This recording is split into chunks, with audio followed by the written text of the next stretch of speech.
song and they sound like a hit. I post my story and what I recorded cause all of my followers. Football's back this Sunday, baby. Dolphins football. As we are now here with the Dolphins and Chargers Week 1 preview. And we have quite a bit to talk about. So, with that being said, before we get started, anybody watch the Lions game? Shit was pretty crazy.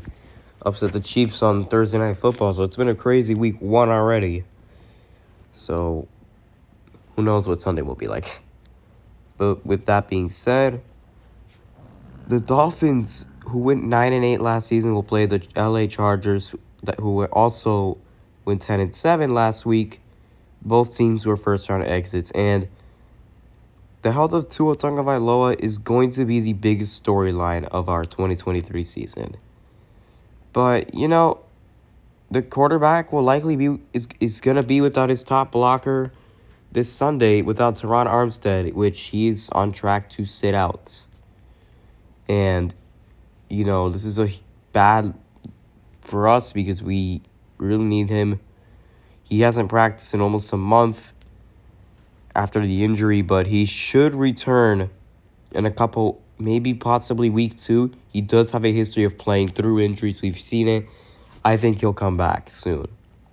But I'm sure he won't be out long. But on the bright side, star wide receiver Jalen Waddle was upgraded from a limited to a full practice participant between Tuesday and Wednesday, which means now he is on track to suit up after battling weeks of an oblique injury.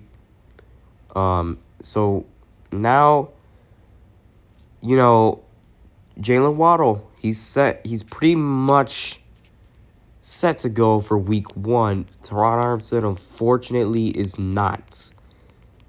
But, I mean, if you look at it, it's as long as Tua has Waddle, I'm sure he'll be fine, and the O-line needs to be okay enough to hold off the Chargers' D. But, you know, then again, I would not be shocked if we have a similar game to last season. But, you know, last season, we'll talk about a little bit of last season. Last season, the Chargers, like I mentioned, went 10-7, and they had a wild collapse to the Jacksonville Jaguars in the wild card round. While Miami, without Tagovailoa, fell short in the wild card round 34-31 under QB Skylar Thompson. Justin Herbert is one of the highest paid QBs in NFL history. So he definitely has a lot to prove, actually, going into this season. Outside of that, the Chargers are 3-point favorites to beat Miami. But, you know, again, that is because probably of the absence of Teron Armstead, which I can completely understand that. But, I mean, in theory, I think the Chargers will be better. Their offensive line is solid, and Kellen Moore is an upgrade at the OC position. But the Chargers do have a history of failing to live up to expectations, and Miami adding Vic Fangio is a huge lead to the defense. And I think because of that, the Dolphins' defense will put the Chargers away this week.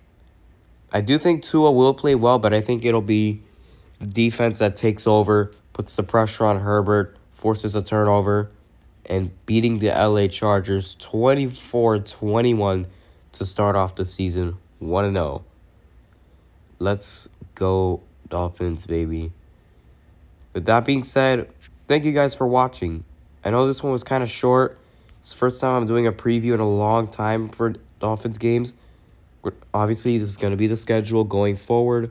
I have not leaked my schedule after Week 6, so once it comes out, stay tuned for that. But with that being said, thank you guys for watching. Be sure to like and subscribe. If you haven't seen my NFL predictions video, go check that out. I dropped it, I believe, yesterday or Wednesday. Who knows? My brain's rotten right now. But yeah, power rankings. Oh, the full power rankings will not be happening this week. So we're just going to go week by week power rankings instead, just to kind of make it a little easier. So, yeah. Thank you guys for watching.